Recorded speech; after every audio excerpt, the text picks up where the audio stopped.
Hello friends, तो आज हम देखेंगे कि कैसे एक लड़की का पेट डॉग रातों रात बहुत बड़ा हो जाता है और इस वजह से उन्हें बहुत मुश्किलों का सामना करना पड़ता है। तो अगर आपको ये मूवी पसंद आए तो प्लीज हमें लाइक एंड सब्सक्राइब करना ना भूले। तो मूवी शुरू होती है न्यूयॉर्क सिटी में बनी एक फैक्ट्री से, जहाँ एक डॉग अपने पपीज के साथ खेल रहा है। आगे वहाँ 2 ऑफिसर्स आते हैं जो एनिमल डिपार्टमेंट से हैं और उन सभी डॉगिस को अपने साथ ले जाते हैं। तभी हमारी नजर एक रेड पपी पर पड़ती है जो अपनी फैमिली को जाते देख उनके पीछे भागता है, लेकिन ऑफिसर्स फैक्ट्री का शटर बंद करके वहाँ से चले जाते हैं। यहाँ से सीन शिफ्ट होकर एक स्कूल में आता है जहाँ हम एमिली को देखते हैं। पता चलता है कि वो एक रेंटेड अपार्टमेंट में अपनी मॉम मैगी के साथ रहती है। यही हम उनके लैंडलॉर्ड मिस्टर पैकर्ट से मिलते हैं जो थोड़ा लालची और खड़ूस है और अपार्टमेंट में किसी भी तरह का पेट रखने के खिलाफ है। एमिली और मैगी की बातों से पता लगता है कि नए स्कूल में कुछ लड़कियां उसे बहुत बुली करती हैं और इस वजह से उसे वहां बिल्कुल अच्छा नहीं लगता। आगे मैगी को कुछ दिन के लिए शहर से बाहर जाना पड़ता है और एमिली उसे वार्न करती है कि बेबी सिटिंग के लिए अंकल कैसी को तो बिल्कुल मत बुलाना। यहाँ हम देखते हैं कि कैसी एक होमलेस पर्सन है जो रोड पर अपनी एक मिनी वैन में रहता है और अपने लापरवाह एटीट्यूड की वजह से बहुत कोशिश करने पर भी उसे कोई जॉब नहीं मिलती। आगे हम एक बार फिर उस रेड पपी को देखते हैं जो किसी तरह फैक्ट्री से निकलकर रोड पर आ गया है। वहाँ से वो एक पार्क में आता है और भूखा होने की वजह से कबूतरों से उनका खाना छीनने की कोशिश करता है। तभी एक आदमी मिस्टर ब्रिडवेल की नजर उस पर पड़ती है और वो उसे उठाकर अपने साथ ले जाता है। इधर एमिली अपने एक स्कूल प्रोजेक्ट के लिए बिल्डिंग और शॉप से खाली कैन इकट्ठा करती है और घर आकर वो देखती है कि उसकी मॉम ने कैसी को ही बेबी सिटिंग के लिए बुला लिया है। वो ये देखकर बिल्कुल खुश नहीं होती, लेकिन कैसी मैगी से प्रॉमिस करता है कि इस बार वो उसका बहुत अच्छे से ध्यान रखेगा और फिर मैगी उनसे अलविदा लेकर वहाँ से चली जाती है। अगली सुबह कैसी एमिली को स्कूल छोड़ने जाता है, जहाँ रास्ते में उन्हें एक एनिमल रेस्क्यू टेंट दिखता है। एमिली के जिद करने पर कैसी उसे वहाँ ले जाता है और पता चलता है कि ये उसी मिस्टर ब्रिडवेल का सेंटर है जिसने उस रेड पपी को बचाया था। अंदर उन्हें बहुत सारे एनिमल्स दिखते हैं और एमिली का उनके लिए प्यार देखकर ब्रिडवेल उन्हें उस रेड पपी से मिलवाता है। एमिली को उस पर बहुत प्यार आता है और उसे लगता है कि छोटा होने की वजह से अपार्टमेंट में कोई भी इसे नहीं देख पाएगा। वो ब्रिडवेल से पूछती है कि ये कितना बड़ा हो सकता है और वो कहता है कि तुम इसे जितना प्यार करोगी ये उतना ही बड़ा होता जाएगा। ये सुनकर कैसी एमिली को इसे रखने से मना कर देता है और उसे ब्रिडवेल को वापस देकर वो वहाँ से निकल जाते हैं। स्कूल में वो लड़कियां फिर एमिली का मजाक उड़ाती हैं, लेकिन एक ओमन नाम का लड़का उसे समझाता है कि उसे उनकी बातों पर ध्यान नहीं देना चाहिए। लेकिन आज शायद उसका बेस्ट डे नहीं था क्योंकि क्लास में उसकी कैंस का बैग फट जाता है और ये देखकर ओमन को छोड़कर बाकी सब उस पर बहुत हंसते हैं। एमिली को रोना आ जाता है और वो उदास होकर वापस घर आ जाती है। यहाँ वो गूगल पर ब्रिडवेल का एड्रेस ढूंढती है, लेकिन उसे कुछ पता नहीं चलता और तभी वो अपने बैग को हिलते हुए देखती है। खोलने पर उसे उसमें वो रेड पपी मिलता है और उसे कुछ समझ नहीं आता कि ये यहाँ कैसे पहुँचा। एमिली को वो बहुत क्यूट लगता है और वो उसका नाम क्लिफर्ड रख देती है। फिर हम उन दोनों को खेलते हुए देखते हैं, जहाँ नजर बचाकर वो पपी रूम से बाहर चला जाता है। यहाँ उसका सामना कैसी से होता है और उसके चिल्लाने की आवाज सुनकर एमिली भी बाहर आती है। वो कैसी को समझाती है कि ये अपने आप यहाँ आया है और क्लिफर्ड को यही रखने की रिक्वेस्ट करती है। कैसी मान जाता है, लेकिन कहता है कि कल सुबह वो इसे वापस ब्रिडवेल के यहाँ छोड़ आएंगे। एमिली वापस अपने रूम में आकर रोने लगती है और विश करती है कि काश वो इतने बड़े होते कि अपना ध्यान खुद ही रख सकते।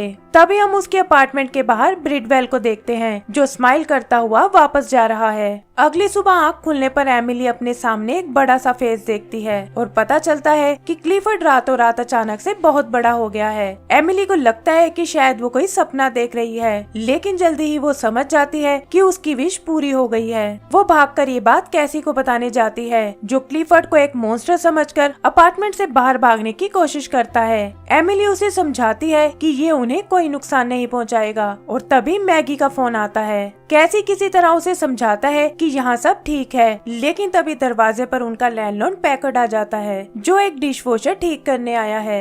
एमिली तुरंत क्लिफोर्ड को अपने रूम में भेज देती है और कोशिश करते हैं कि पैकर्ड उसे ना देख पाए। यहाँ एक जगह ऐसा लगता है जैसे उनका राज खुल जाएगा, लेकिन पैकर्ड उसे नहीं देख पाता और अपना काम खत्म करके वहाँ से चला जाता है। आगे एमिली कहती है कि शायद इसे कोई बीमारी लग गई है और इस इससे पहले कि इसका साइज और बड़ा हो जाए उन्हें तुरंत किसी वेट के पास जाना चाहिए। वो उसे किसी तरह कैसी की वैन तक लाते हैं, जहाँ बाकी लोगों के साथ साथ ओवन भी उसे देख लेता है। तभी क्लिफर्ड को सामने पार्क में एक ज़ॉर्बिंग बॉल दिखती है और वो भागकर उसके साथ खेलने पहुंच जाता है। एमिली किसी तरह उसे रोकती है, लेकिन वहाँ भी लोग उसे देख लेते हैं और जल्दी ही ये खबर पूरी सिटी में फैल जाती है। इधर हम लाइफ ग्रो कंपनी के सीईओ जैक को देखते हैं, जो इंसानों के खाने वाली चीजों को बड़े साइज का बनाना चाहता है, लेकिन हजारों डॉलर्स खर्च करने पर भी उनके सभी एक्सपेरिमेंट फेल हो रहे हैं। तभी उसकी सेक्रेटरी उसे क्लिफोर्ड की फोटो दिखाती है, जो सोशल मीडिया पर बहुत वायरल हो रहा है, और उसे लगता है कि शायद इसके डीएनए से वो अपने एक्सपेरिमेंट्स को पूरा कर सकते हैं। आगे हम एमिली और उसके दोस्तों को देखते हैं, जो क्लिफर्ड को एक वेट के पास लाए हैं। वो उसे एग्जामिन करने की कोशिश करता है, लेकिन उसके सारे टूल्स बेकार साबित होते हैं। यहाँ एक रिसेप्शनिस्ट एमिली से पूछती है कि क्या तुमने इस पपी को ब्रेडवेल से खरीदा है, क्योंकि वो ही है जो ऐसे मैजिकल एनिमल्स रखता है। कैसी उसका एड्रेस पूछता है, लेकिन वो बताती है कि उसे ढूंढना इतना आसान नहीं है। और तभी एमिली को एक आइडिया आता है। वो कहती है कि ब्रेडवेल ने कल उनके स्कूल के ग्राउंड में टेंट लगाया था और उन्हें विजिटर डेटा से उसकी इंफॉर्मेशन मिल सकती है।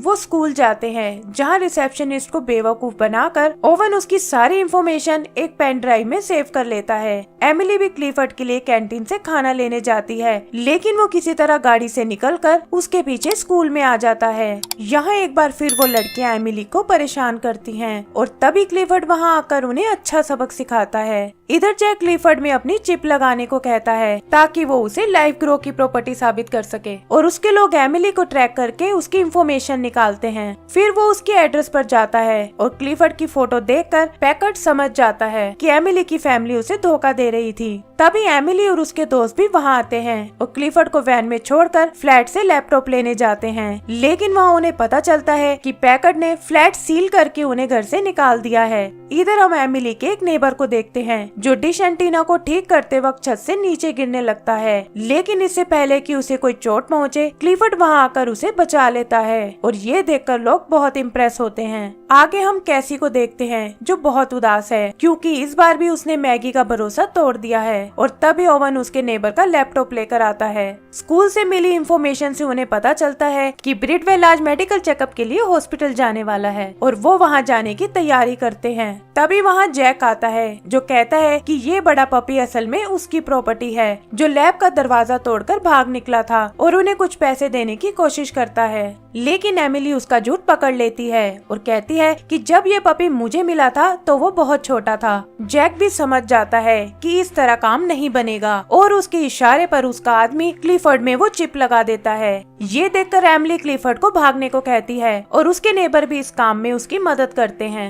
एमिली ओवन के साथ मिलकर किसी तरह क्लिफर्ड को वैन तक ले आती है, लेकिन देखती है कि कैसी जैक के लोगों को रोकने में लगा हुआ है। ये देखकर वो खुद ही वैन ड्राइव करती है और जैक के लोगों से बचते हुए वो लोग ओवन के अपार्टमेंट में आ जाते हैं। कैसी भी उन्हें ढूंढता हुआ वहाँ पहुँच जाता है और ओवन के इतने बड़े घर को देखकर बहुत हैरान होता है। तभी वो देखते हैं कि क्लिफर्ड ने ओवन के पग को निगल लिया है, लेकिन वो जल्दी ही अपनी गलती समझ जाता है और उसे बाहर निकाल देता है। कैसी को लगता है कि शायद वो भूखा है और वो सबके लिए ढेर सारा खाना मंगवाते हैं। यहाँ उनकी नजर टीवी पर पड़ती है और वो देखते हैं कि जैक ने किसी तरह पुलिस को अपनी साइड कर लिया है और वो सब मिलकर उसे ढूंढ रहे हैं। आगे वो लोग ओवन के डैड यू से मिलते हैं, जो एक शिपिंग कंपनी के मालिक हैं, और उन्हें सारी बात समझाते हैं। पता चलता है कि यू का चाइना में बहुत बड़ा फार्म है, जहाँ क्लिफर्ड आराम से रह सकता है, और वो उसे भेजने के लिए तैयार हो जाते हैं। एमिली को ये सब बिल्कुल पसंद नहीं आता, क्योंकि वो क्लिफर्ड को अपने से दूर नहीं करना चाहती, और ये देखकर कैसी एक शर्त रखता है। वो एक बार फिर ब्रिडवेल से मिलने को कहता है, लेकिन अगर वहाँ उन्हें कोई सोल्यूशन नहीं मिला तो वो क्लिफर्ड को चाइना भेज देंगे, और ना चाहते हुए भी एमिली मान जाती है। अगले दिन वो लोग हॉस्पिटल जाते हैं, जहाँ उन्हें पता चलता है कि ब्रिडवेल की कल रात एक बीमारी से मौत हो गई है, और ये सुनकर एमिली को बहुत दुख होता है। तभी उन्हें बाहर पुलिस दिखाई देती है, जो शायद उन्हें ही ढूंढ रही है। और वो तुरंत क्लिफर्ड को लेकर यूकी बोर्ड तक आते हैं। एमिली बहुत उदास मन से उससे अलविदा लेती है और हम देखते हैं कि क्लिफर्ड भी इन सब से बिल्कुल खुश नहीं है। फिर वो उसे बोट में डालकर बड़े शिप की ओर भेज देते हैं और एमिली अपने सबसे अच्छे दोस्त से अलग हो जाती है। एमिली की मॉम भी उसे टीवी पर देखती है और उसे मुसीबत में समझकर तुरंत वापस निकल पड़ती है। इधर कैसी को एक मैसेज से पता चलता है कि हॉस्पिटल में मरने वाला आदमी ब्रीडवेल नहीं था। ओवन भी उन्हें यही बात बताता है और कहता है कि इस वक्त ब्रीडवेल का टेंट मैनहट्टन पार्क में लगा हुआ है। तभी उनका नेबर उन्हें बुलाता है, जहां न्यूज से उन्हें पता चलता है कि पुलिस ने क्लिफर्ड को पकड़ लिया है और उसे लाइफ ग्रो कंपनी में ले जा रहे हैं। एमिली अपने नेबर्स के साथ मिलकर उसे छुड़ाने का प्लान बनाती है और वो तुरंत लाइफ ग्रो तक पहुंच जाते हैं। यहाँ जैक प्रेस को बताता है कि कैसे वो इस डॉग की मदद से जल्दी ही अपने एक्सपेरिमेंट में कामयाब हो जाएंगे और लोगों को अपनी कंपनी में इन्वेस्ट करने को कहता है। एमिली की दो नेबर्स प्रेस कॉन्फ्रेंस में डिस्ट्रैक्शन क्रिएट करते हैं और इसका फायदा उठाकर बाकी सब अंदर लैब में पहुंच जाते हैं। वहाँ वो गार्ड से बचते हुए किसी तरह क्लिफर्ड को आजाद करा लेते हैं, जो एमिली को देखकर बहुत